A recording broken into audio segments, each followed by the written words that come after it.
Hello? Are we good to go, Joe? Thank you. Hello, everyone, and thank you so much for joining us and Now Play This in this session about the Garden of Earthly Delights. My name is Marie Foulston. I am a curator of games based in Bristol in the UK, and I'm joined this afternoon with Neilson and Milan from SCRNPRNT. Hello, Neilson and Milan. Hey everyone. Yeah, thanks for having us. So this afternoon, we are going to be spending some time in one of the recent games or works by SCRNPRNT, The Garden of Earthly Delights. We have Joe Summers from the Now Play This production team, who is going to be our pilot this evening or this afternoon and is going to be in the garden. People are welcome to come and be in the garden during this session. So you'll just need to head to, I don't know your URL off the top of your head. So Neilson and Milan, maybe if you want to jump in with a URL that people can go to, and hopefully somebody will post it in the chat as well in a moment. I'll throw it in the chat. Although I'm giving up my Twitch profile if I do that, so it's a dangerous game. Still Twitch profile. So yeah, so if you follow the URL that's in the chat, then you should be able to come into the garden with us and amble about this afternoon. And so, yeah, so I think we're just waiting for Joe to head into this. So I guess before we get there, then yeah, could you tell us a little bit, perhaps, about yourselves and about the work that you do, Neilson and Milan? Yeah, so I can take this. SCRNPRNT's a studio that Neilson and I started to look at the relationship that people have to virtual worlds. And last year we made DUSTNET, which was a look at sort of like an archive of a Counter-Strike server. And this year with Garden of Earthly Delights, we're looking more at Age of Empires, which was also a childhood game of ours. But less insular in that it's not specifically just about the life cycle of this specific virtual world of DUSTNET, but more of the world itself, and even reaching with the reference to the painting, The Garden of Earthly Delights, into the whole span of religious time and earthly time. And I'm currently working on some other games as well that are a little more personal, but the studio is really just looking to explore both personal and just social, how we relate to these spaces. Yeah, and so for people who tuned in to Now Play This back in 2020, I guess that's kind of a year ago, but also in pandemic time, that's probably just yesterday as well. But so last year we spent some time hanging out, the three of us, in your previous work, DUSTNET. And I think it's really interesting, sort of the strands and connections between the two games that, for me, sort of, I really loved the work that you're doing with both of these, which is sort of almost like this deconstruction and recreating and recreating new works using the building blocks and using sort of the materiality of sort of previous games and projects. And obviously with DUSTNET, that was specifically a reworking of the map Dust 2 from Counter-Strike. And that was a game or a work that was set in a sort of speculative sort of future, imagining that that was sort of the last sort of Dust 2 server that existed. Whereas with this work, it is, as you say, sort of looking at instead Age of Empires. And I know the game's not up on the screen just yet. I'm assuming that that's going to be coming up in a few seconds so that we can show people the work and show sort of what the game is. There we go. I think, here we go. So this will be Joe sort of joining us for this session, Now Play This. So if you've got any questions or anything, then if you just hunt down the Now Play This mammal within the garden, then that is probably a good mammal for you to fire your questions to, as well as putting them in the Twitch chat as well. Yes, so here we can see sort of this beautiful slow sort of zoom as the game loads. So yeah, can you tell people a little bit about what they're seeing now?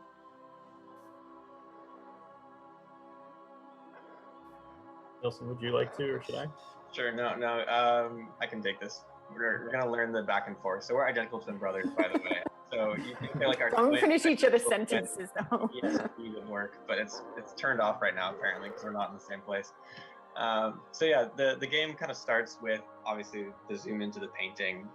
We have some great music composed by Even Janssen, and kind of brings us into this world with a choral kind of soundtrack, and you're just introduced into, you know, the tree of Eden, or like the tree right there in the middle, into the triptych of, on the left you have like Eden on the left, kind of like in the middle of the painting you have like human civilization as it grows, and on the right you have kind of Judgment Day and the end of human civilization presented in the 3 panels.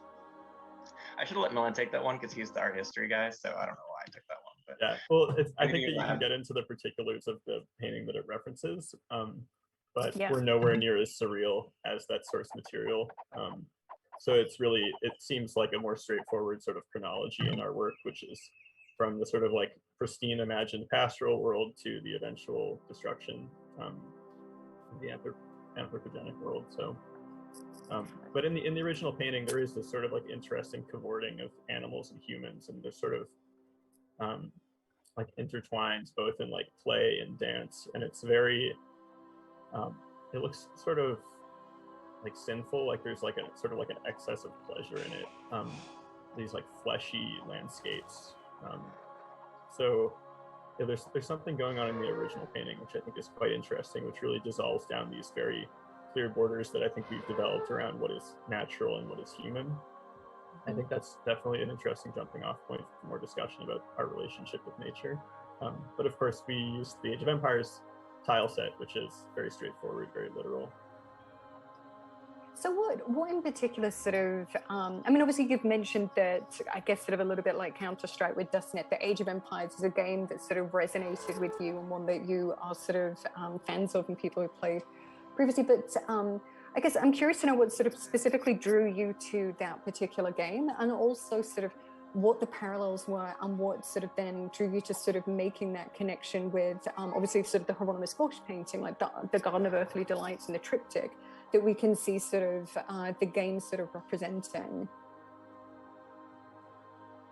So I guess I have an anecdote which I might as well share, which is that when we were playing Age of Empires with our friends, a lot of the time we'd reach these sort of stalemates at the end of matches where we really depleted all the resources.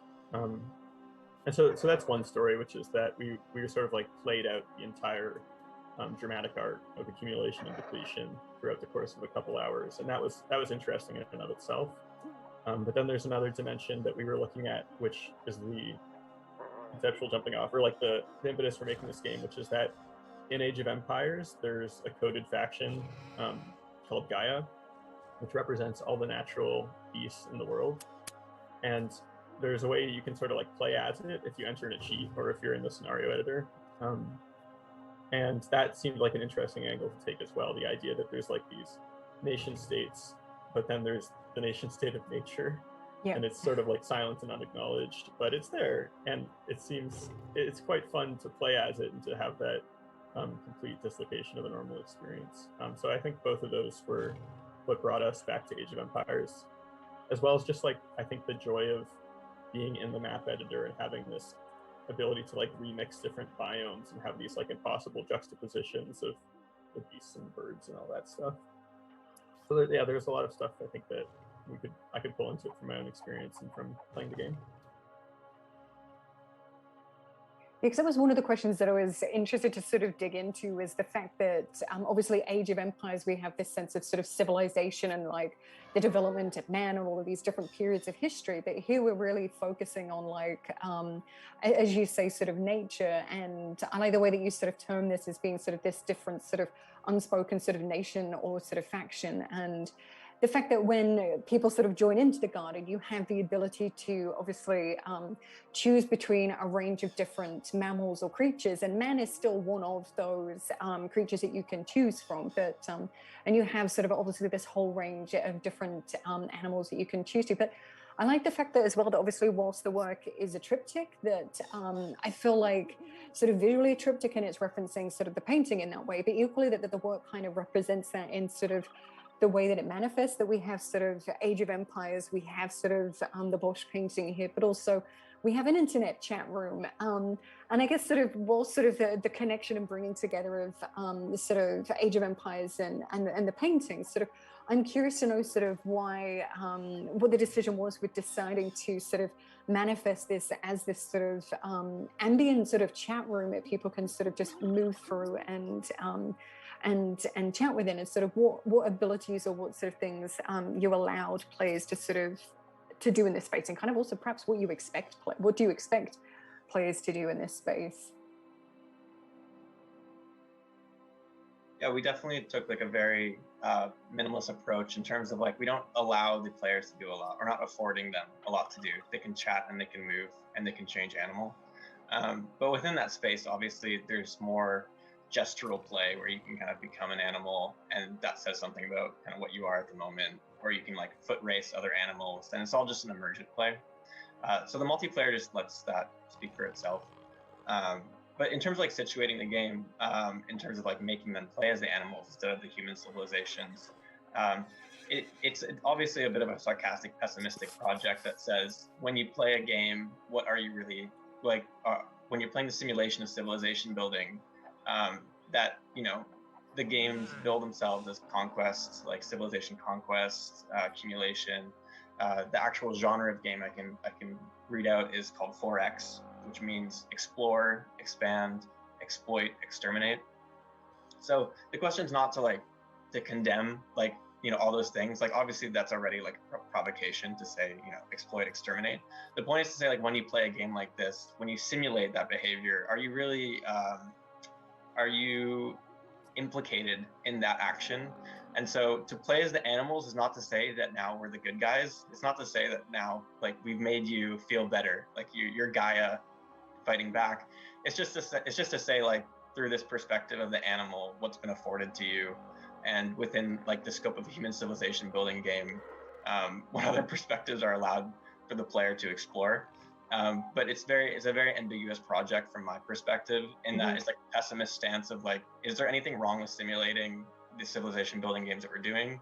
Should we try and simulate like proper behavior? Or in the terms of like, games are a series of interesting choices, there's almost no more choice more interesting than to command a civilization and like see it rise through some very like God hand style, very like sexy kind of idea about that, even though it's not how civilizations are built. But I think it was fun to like strip away all that power of like, you can build and do anything, and really just put you in like a penguin and see what you can do. I think the joke that we had is that it was like a chat room to watch the world end. And I think that, like, I think also might describe how some of us are feeling, as well as just the idea that we don't afford animals a lot of agency, I think, in the real world. And I think even solutions, potential solutions to the climate crisis, probably take the form of human effort to reform the natural world rather than have it like play out on its own. So to have something where you're completely stripped of agency and you're sort of like watching it, I think it's just playful, and it doesn't offer a solution, because I don't actually know what the solution is to healing the world. This is just like, I think, letting it run rampant, and also acknowledging that the animals probably haven't had a hand or a voice in the way that this is happening. What would it be like to just watch this happen? Yeah. So but I'm still sort of that sentence, or that line that you just said, a chat room to watch the world burn, is still resonating with me. And then sort of, as you say, sort of reflecting on how things have felt sort of over the past sort of 12 months, with sort of being confined to a lot of our experiences of the world being through sort of virtual and digital spaces, and also sort of how this idea as well, and it was something sort of, I guess, reflected, you were talking about sort of, I guess, the morality. And I think there's something that I think is also interesting with looking at sort of the Bosch painting and looking at the way that it sort of represents sort of these three different spaces. It feels like there's an enhanced sort of potential morality that comes from that painting, sort of reading it from sort of left to right. And obviously that is something that is reflected again sort of in the three panels that we're seeing here. So was this really, was sort of the things that, and I don't know whether Joe can sort of take us back to the first panel and perhaps do us a slow progression through the three different spaces, but I'm curious to know sort of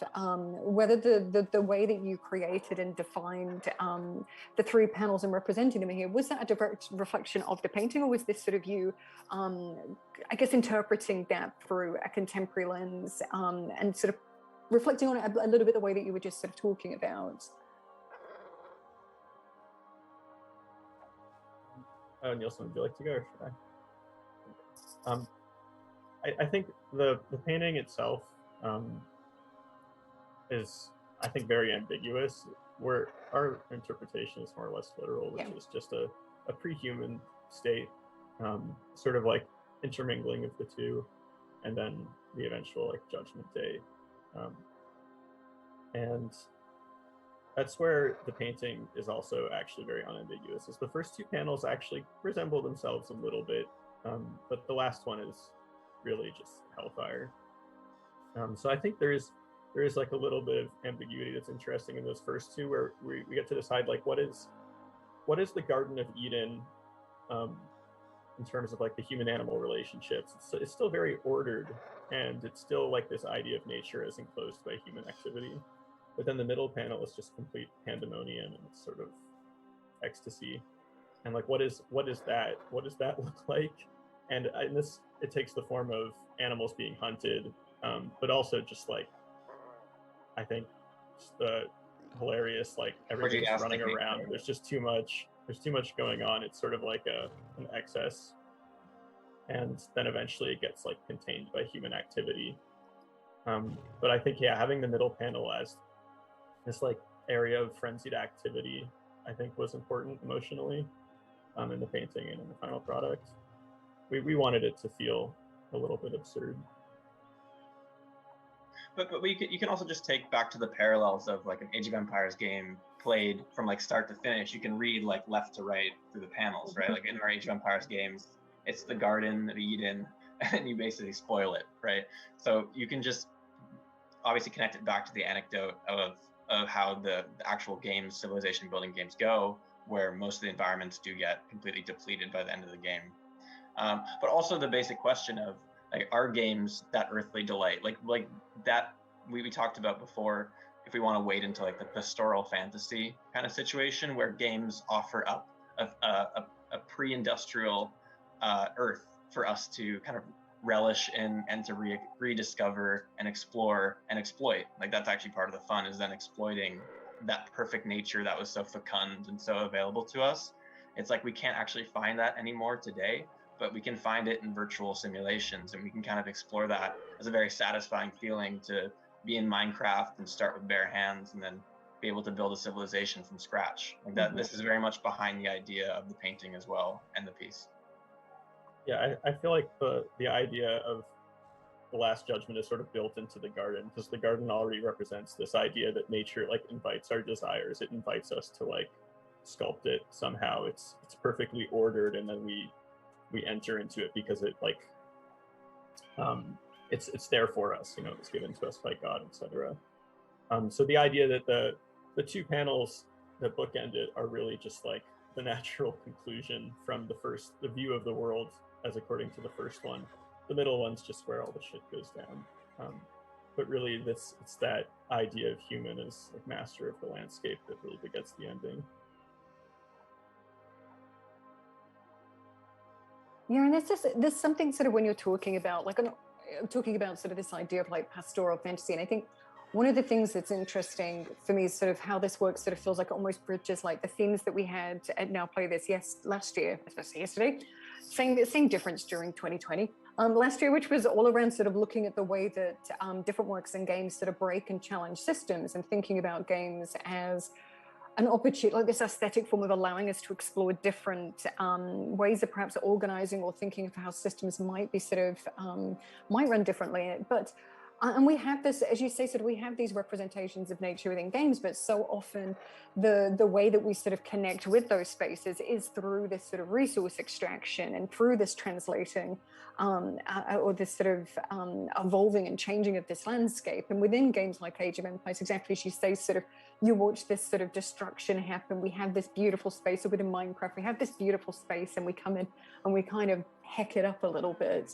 And I think it's interesting to me sort of to think about like, and it was something that you mentioned in some of the discussions that we'd had before today, was just thinking about when we're facing sort of the climate sort of issues and challenges as we are, and thinking of games through this sort of positive lens as a space through which we can imagine different futures and we can imagine different systems. But when we so frequently represent the pastoral and sort of represent these spaces within games, it is normally through this lens of sort of controlling and changing and extracting things from an environment. And I just kind of wondered if you might sort of, like, in the way that this work sort of is a provocation of that, but almost seems to have reached that conclusion, sort of saying, like, almost sort of announcing it as a foregone conclusion. Like, this is sort of like, it's inevitable.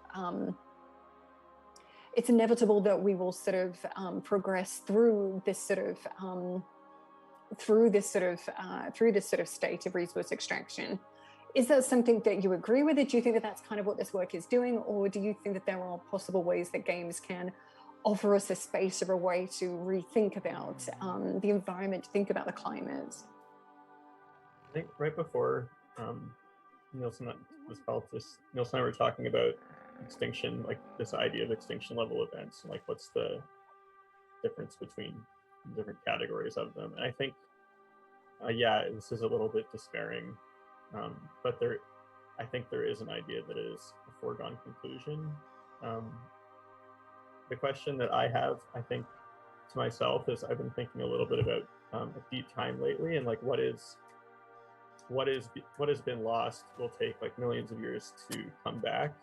And this idea that there's like a bookended or like religious or human time that has last judgment and nothing else. Well, really, there's these much larger processes that we're just leaving out of the frame. And I think I'd be really interested in creating some work that really brings that into focus, to try and recontextualize what our brief span of human activity is versus these larger things, because there is this huge prehistory to how we got to the garden in the first place. And I think acknowledging that might lead to a better understanding of how to plan in the future around these. Like, I was just reading about a huge aquifer in the US that's been depleted very quickly in the last decade. And it's only been built up over millions of years. So I think what we're deliberately leaving out of the frame is like, what is the scale and the amount of healing that needs to happen after, assuming we've already wreaked a huge amount of havoc. So yeah, it's quite despairing. And Neilson can talk more about, I don't know, maybe not extinction events, but what his thoughts on that are. Neilson's busy chilling in the ruins at the moment. He's just become I was watching a lot of penguins dancing around the fire in front of the castle, and I was loving it. It was so good. Your core question still goes back to like, can games change? Like, can they make a difference? Like, that's the question that this festival tries to answer. We're too slippery in this regard. We don't confront this question. I think it's great that Sebastian's found things in the last 30 years, like to acknowledge that this isn't new. Games have been trying to tackle this issue for 30 years and try and raise awareness around it. And I think obviously there's a special systematic way in which games can definitely commentate on the Anthropocene. But the question is obviously not, can games make people do good things? It's like, can humans kind of see in themselves this thing that they might want to change or do? And right now, I think I see a massive retreat in play to be like a place to hide, as a place to like try and reimagine Earth and like what it used to be, and in this sense. So I see games right now acting as more of like a pacifier than like an active like call to arms. And this is obviously like not to say that they're not worth playing. Like, we're talking about like Animal Crossing here, which is why this project's funny, is because it actually calls back to like the start of the pandemic, when a lot of people played Animal Crossing to try and like feel like they weren't stuck in their room or stuck, at home throughout the pandemic.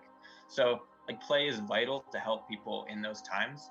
But Animal Crossing has nothing to say about the climate crisis. It has absolutely nothing to say about it. Or I didn't play it. Maybe it did. Maybe it had like a super secret ending I don't know about. But that's my stance. The ending of Animal Crossing. Maybe it's like, maybe it just ends in extinction and you didn't pay your rent on time, and I guess sort of with games like Animal Crossing being sort of spaces which ask us to, like, it's not a game that's trying to sort of answer those questions by any stretch. And I think there's some really interesting sort of deep dives that people have done into thinking about sort of what the game sort of consciously or unconsciously is sort of representing. But just sort of perhaps that these are spaces where we bring our own imagination as players and we sort of rethink them and And I think it's really interesting sometimes, like the parallels that happen between sort of the way that we operate or engage in different spaces. And obviously, yeah, Animal Crossing is one which has been sort of really resonated with a lot of people over the past sort of 12 months. And again, perhaps for me evokes that sentence that you said before, like a chat room to watch the world burn, which I guess maybe that's sort of, in a way, sort of what Animal Crossing has also provided a lot of people over so the past year. That's a really pessimistic way of thinking of it, but yeah. They had the stock market too, like the Bell stock market. They actually kind of anticipated a lot of things about the pandemic. I guess what I'd say to that is like everyone can have a GPU that simulates the world they want to be in, right? So obviously, I think some games should still try and simulate a more like climate conscious type of future, right?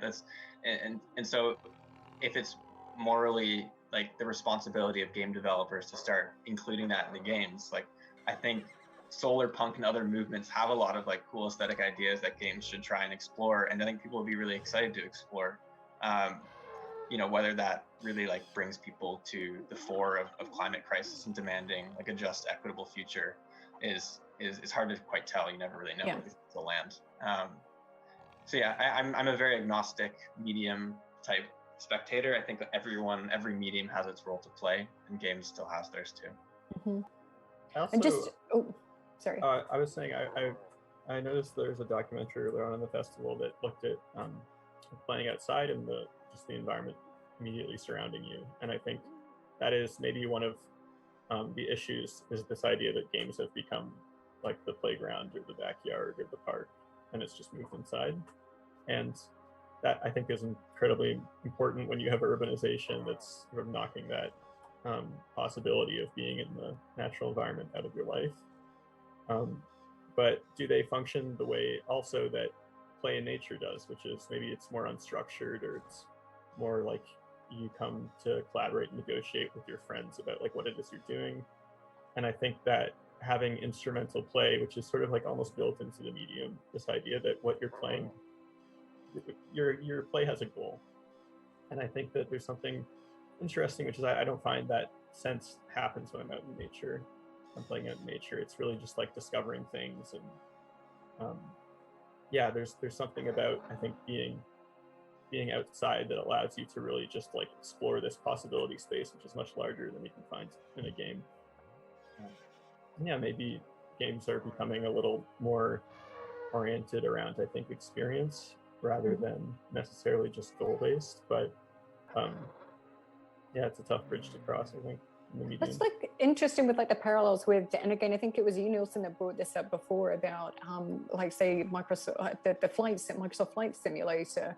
And it's been really interesting, obviously, sort of the way that game has sort of pulled from different data sources and interpreted things in sort of slightly broken, weird ways that did, I'm not somebody who has played that, but obviously I've engaged with it through sort of articles and conversations and discussions and streams about sort of the different things that people have found, like the giant tower that appeared in the middle of, I think it was in Melbourne or something, like giant sort of obelisk and different things, which in a way is sort of that procedural element and the sort of uncertainty of those games and sort of what they're pulling from allows them perhaps to sort of reflect that experience of being in nature, that it's like, okay, what is your goal within Microsoft? And the thing that definitely pulls me towards that game now is that sense of exploration, because it feels like that there is something that's unknown there and something that's unpredictable within that space. It sort of pulls me towards it.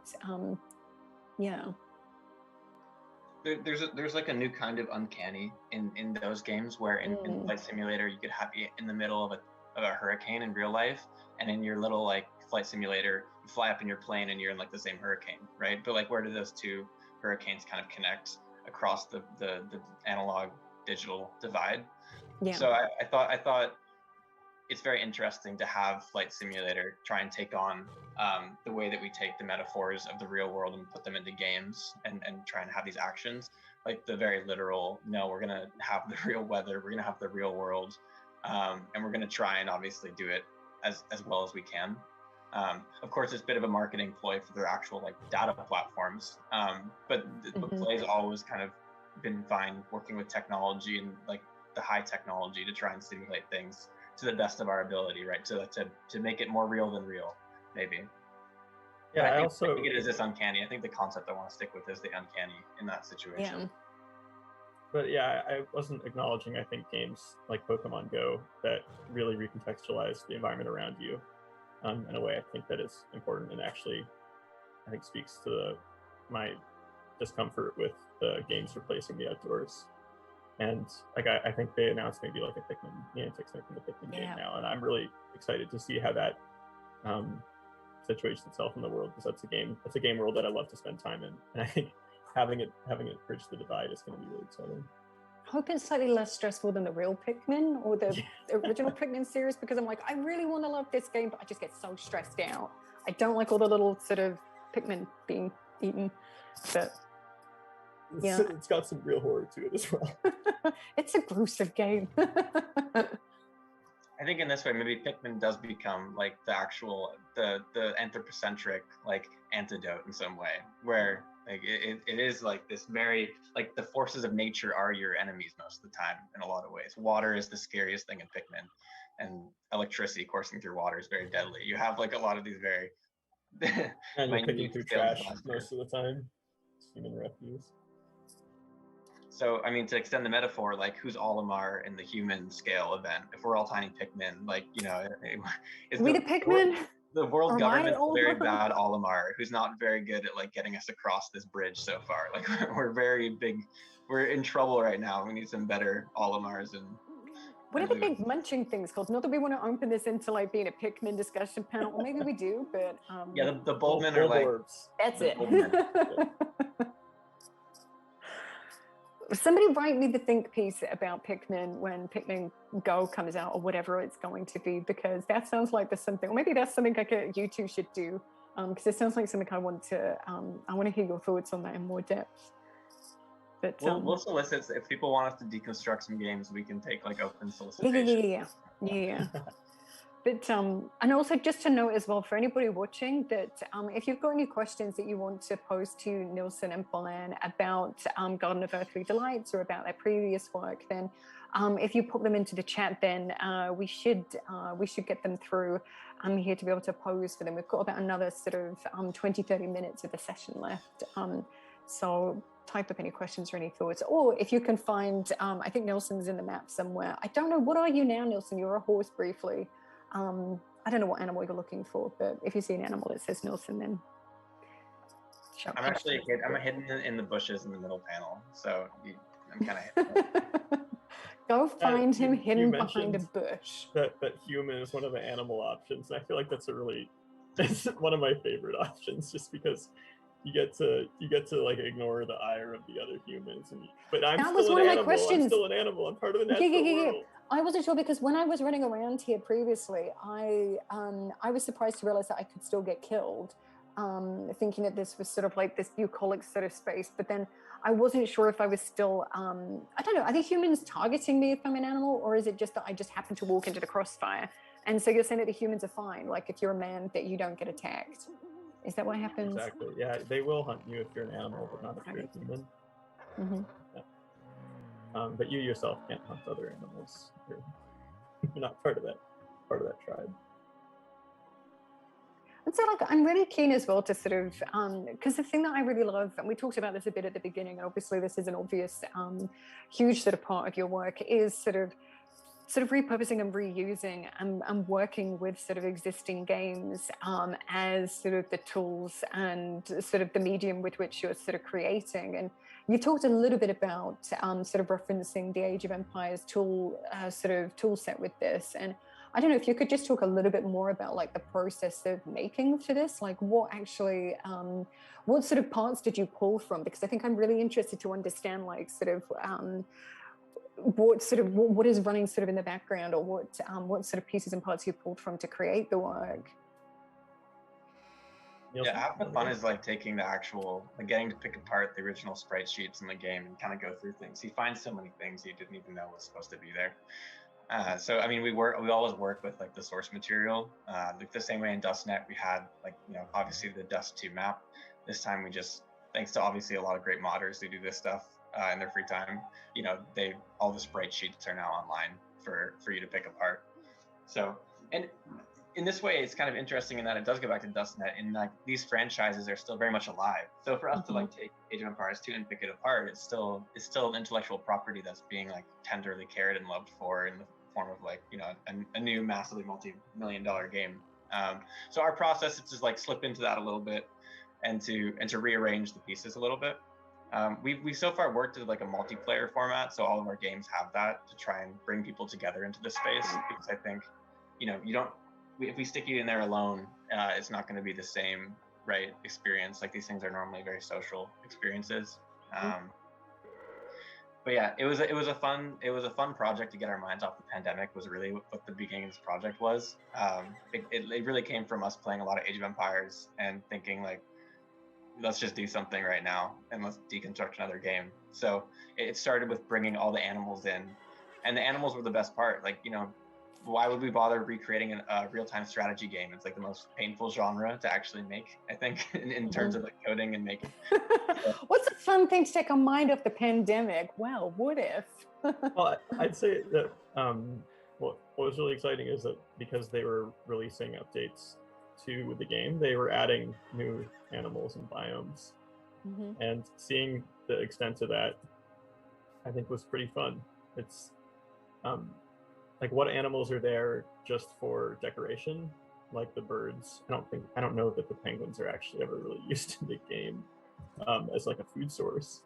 But the penguins we took, I think the penguins aren't even in the game. I think we like, they're like hidden game files that were never added that we put into this one. That was one of the questions I wanted to ask. I wanted to know, when you said, oh, there's all this hidden stuff that you find out that you're supposed to know that's not really that public. I wanted to know if you'd found any sort of interesting things or weird stuff. So penguins sounds like one of them, but what else? The horse is quite interesting. I don't know which civilization starts with it or if it's different game mode, but you can get a horse and it acts as your scout, and you have this little horse like scouting out territory for you. And it's a very bizarre arrangement, because usually you start with like a person on a horse, but in this case, no, the horse is like sort of your lackey and sentient like sidekick. Yeah, exactly. And I think that's sorry, it's not at all secret, but the way that you control animals in the game is you sort of, if you come near a herdable animal, you'll capture it and then you can control it after. And I think part of the fun for me is like getting better at the game, being able to manipulate the animal behavior, so you can like steal sheep from other people or like drive certain predators away. I started to get like an idea that there was more to the interactions between the humans and the animals in the game. They're interesting, and they're mostly strategic or tactical, but it also creates these hilarious situations where you're controlling, you're herding animals as a player, you're controlling the flock of sheep, and then like somehow someone comes near and they steal your flock of sheep, and it's a very bizarre idea of like the player control like encapsulating the minds and bodies of all that it sees, and it sort of just like enfolds the natural world around itself. And maybe that's epitomized by the horse that obeys your commands, the lone horse riding off into the distance to report what it sees back to you. And then, of course, you know, there's some nice bird life. They rounded it out with some scenic additions to the animal pool, which was unnecessary, but good for us. Good to include in the game.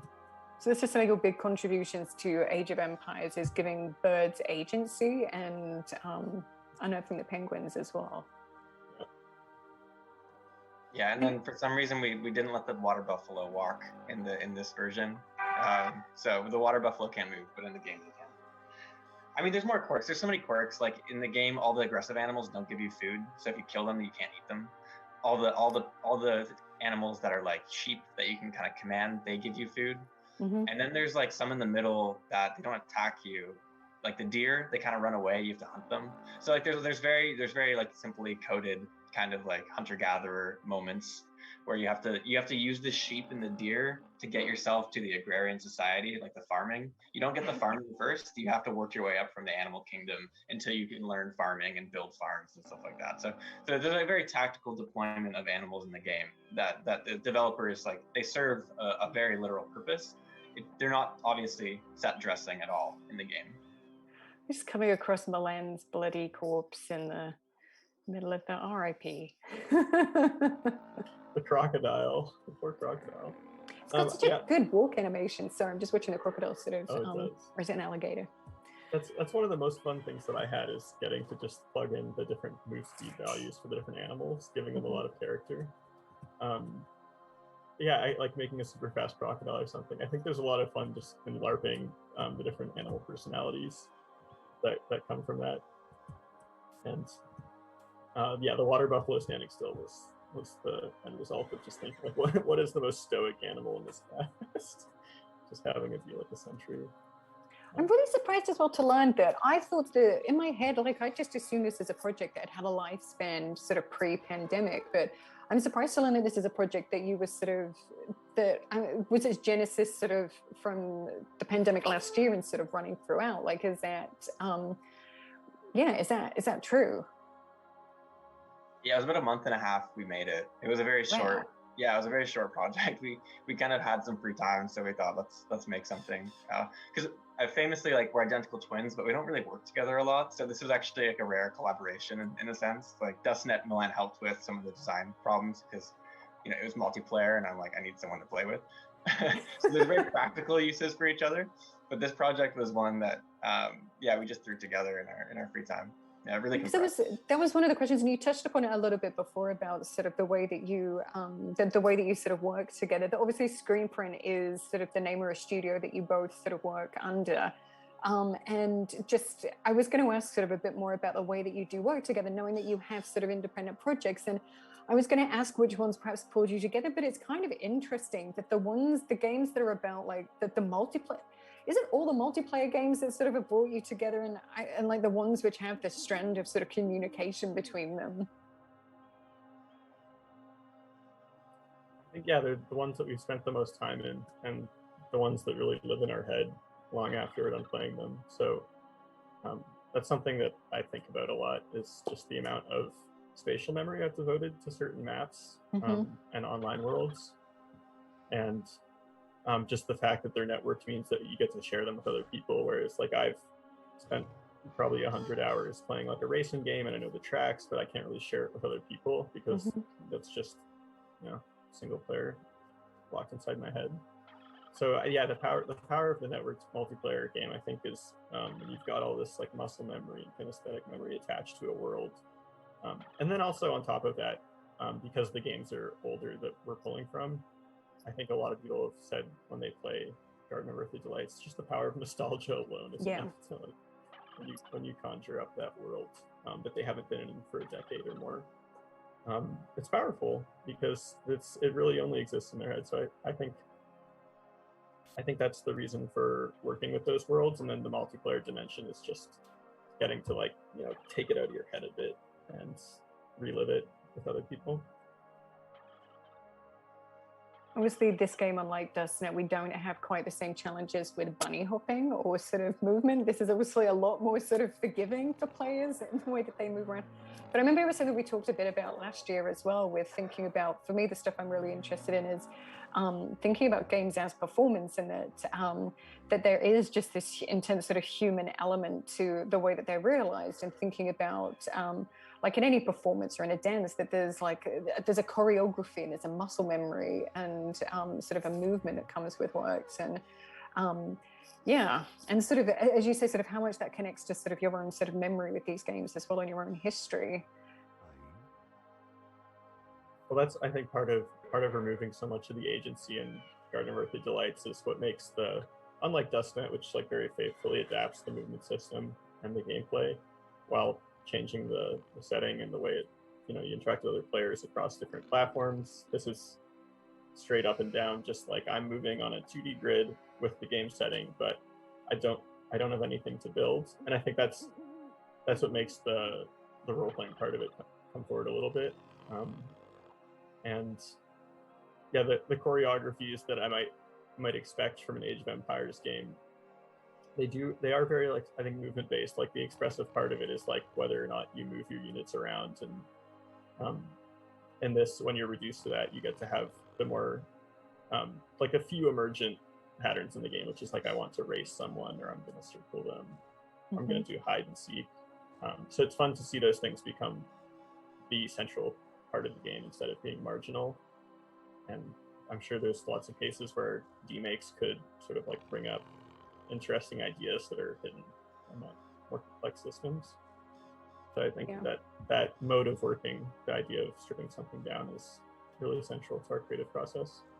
Yeah, I really just like this idea of taking sort of works and the way that you're sort of understanding them or thinking through them or trying to sort of reflect on them is by sort of building them into something new and playing with them. And I think that's for me sort of, again, as a curator, sort of a space that I'm really interested in, is practitioners who do this, because I think it in a way helps us understand, like, I think something like this sort of really helps us understand Age of Empires and helps us think through that game in sort of a very different perspective, whilst we're not looking at and playing Age of Empires sort of, or Age of Empires 2 in its sort of most literal form, that this is something like that has the capacity to change our perspective on it and to help us understand the systems and things represented within that game, and to understand that work. And I think that's why I find sort of your work with DUSTNET and with sort of Garden of Earthly Delights so really compelling, that they as players sort of allow us to rethink through those sort of personal histories and think through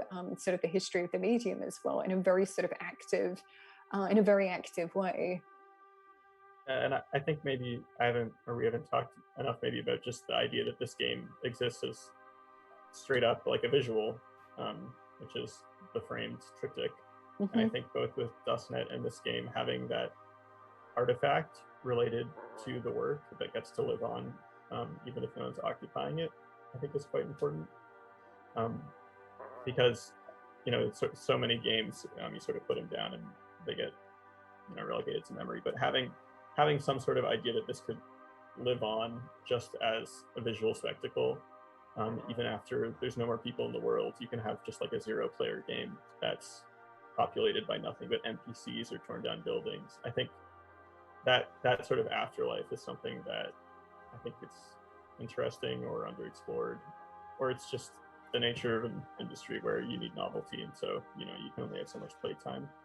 But having that little framing twist to it, I feel like is what we ended up doing with this game, because we realized that having a chat room underpopulated, you're just going to end up with a state of, you know, desolation in the game, but you still have that output once everyone puts it down and everyone's gone.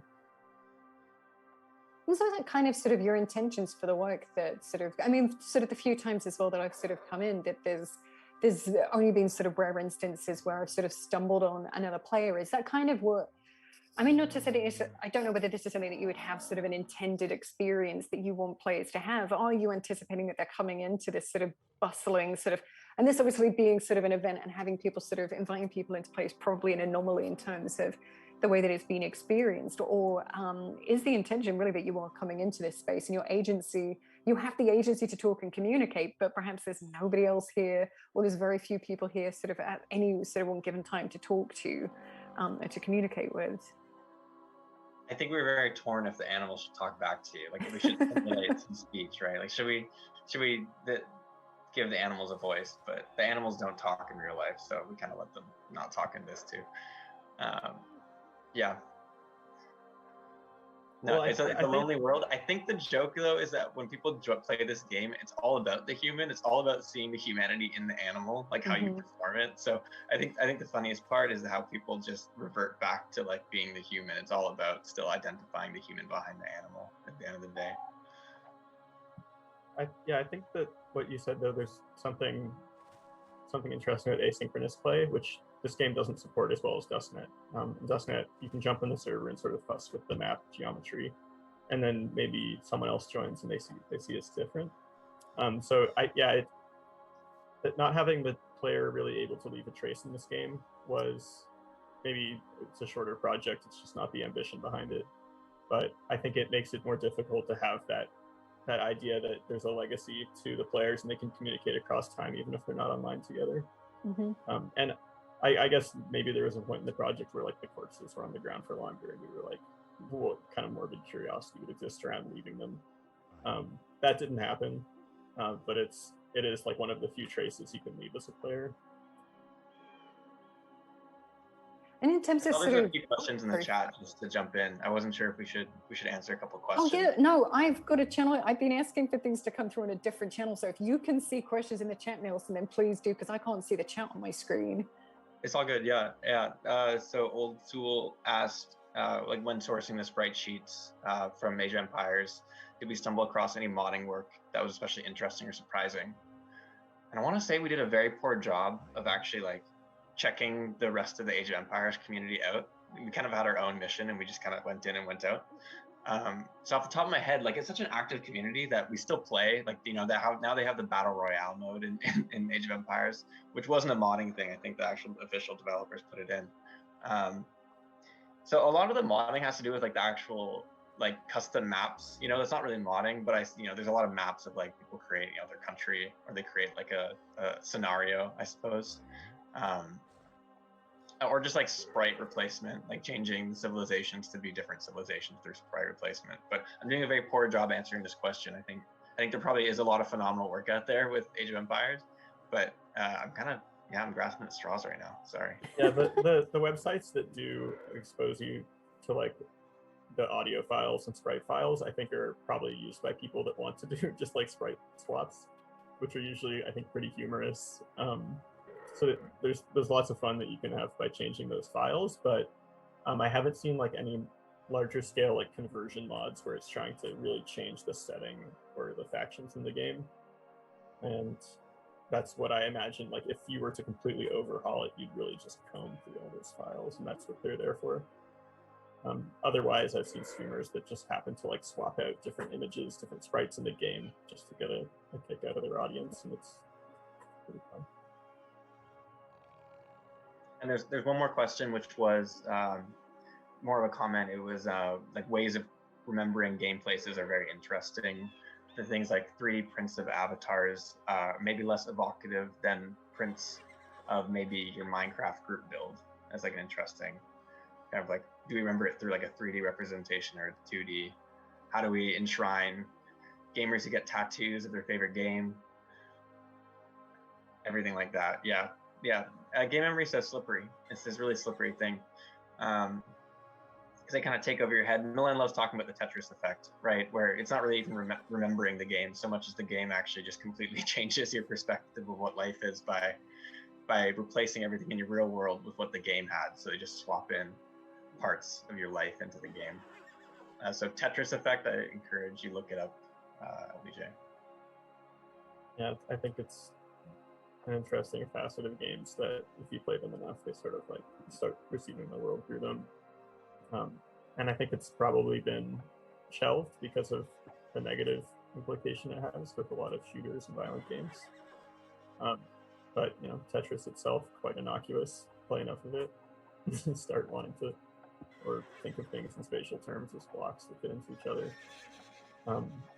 So yeah, I don't think we're really investigating the idea that if you play enough Age of Empires, you're going to have a colonial mindset, but it already is playing into the fact that we do or historically have. So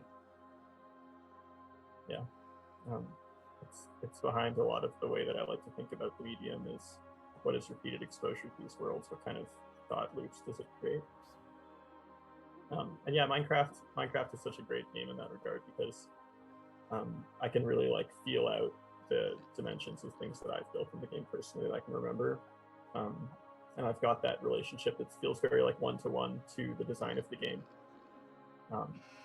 I feel like that intimacy is part of Tetris as well, is that, you know, each block, each unit of the game is significant for how you reason with it. There's that coupling. I'm not quite sure how to describe it, but yeah, good point with Minecraft, because it really goes deep in that regard. It conjures the same feelings that Tetris does.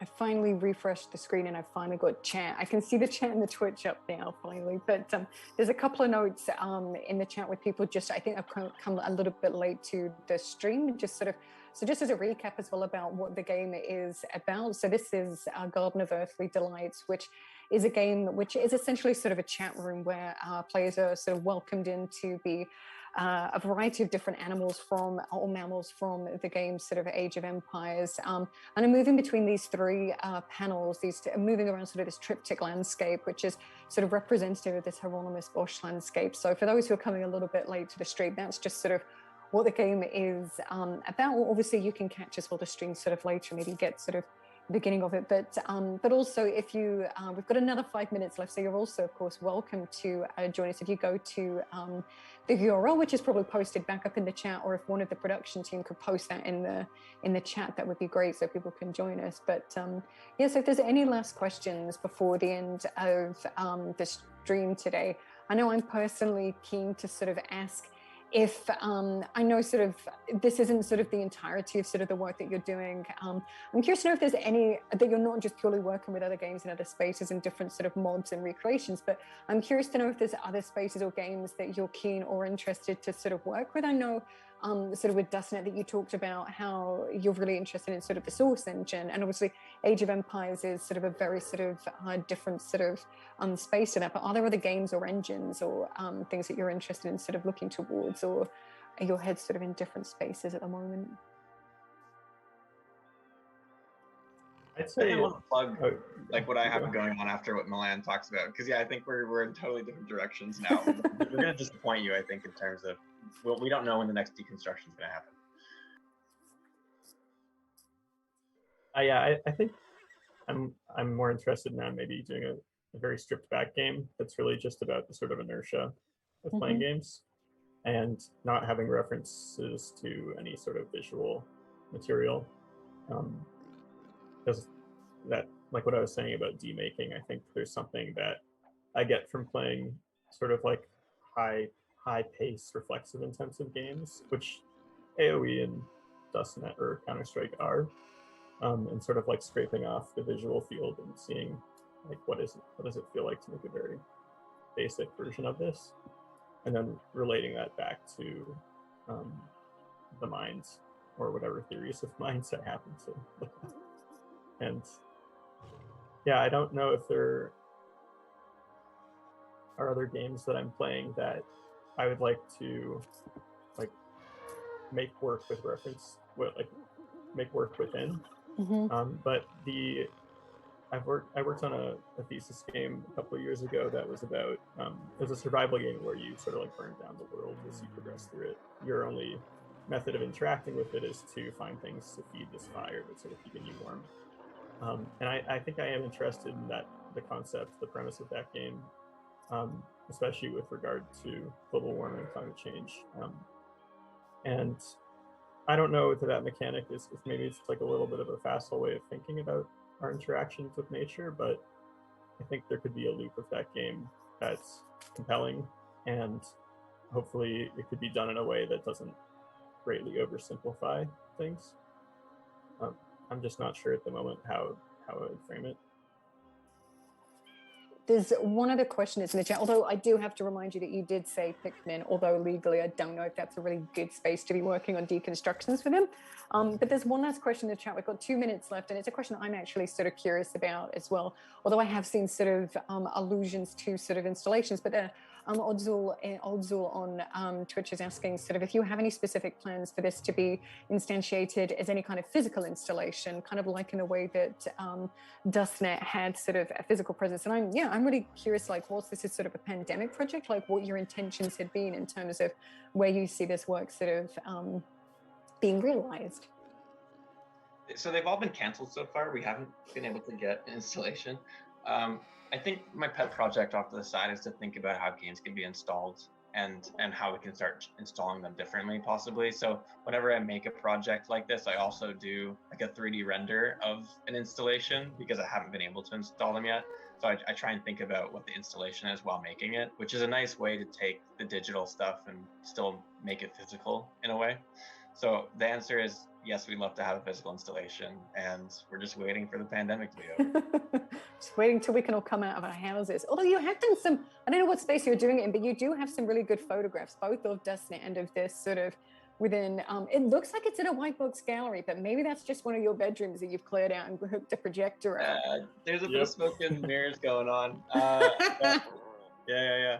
Yeah, the so if we server have on the installed bedroom wall is definitely the case. Okay, well, Yeah. it looks, you might as well just put like an installation date on there and just name your bedroom or your house a gallery, because it looks like it's been exhibited publicly. Just sort of cut out the middleman. But yeah, so I mean, I'm really keen to see sort of works like this sort of in physical spaces, because I think for me, there's just sort of a reverence that comes from seeing games sort of manifest in physical space and just giving us the time to be able to reflect on them differently. But yeah, and I obviously would really, it's a shame we were supposed to be showing sort of DUSTNET at Somerset House last year, and that sadly didn't happen. And obviously the same again for Garden of Earthly Delights, but this obviously only means that we are sort of due some sort of like monographic exhibition of your work at some point, or so I'm sure that will happen at some point in the future. But I would love to see this work in science. But yeah, so it's 6 o'clock now, so I think that wraps us up for this session. So if anybody obviously has missed the start of this, then I'm sure that Now Play This will be uploading this so that you can sort of rewind back and listen back to the beginning of the talk. Also, if you're interested in playing the game or seeing more of Screenprint's work, then you can visit the URL, which should be posted in the chat. But yeah, thank you hugely to Neilson and Milan for being so generous with talking about your work and showing us around the space this afternoon. Thank you to Joe for navigating the Garden of Earthly Delights so beautifully. And thank you everybody who joined in to the stream, who posed questions or who run around the garden alongside us this afternoon. So yeah, thank you. And obviously thank you as well for everybody else behind the scenes at Now Play This, making this year's festival happen. Thank you, Marie. Yes, Thank you to everyone as well. Yeah.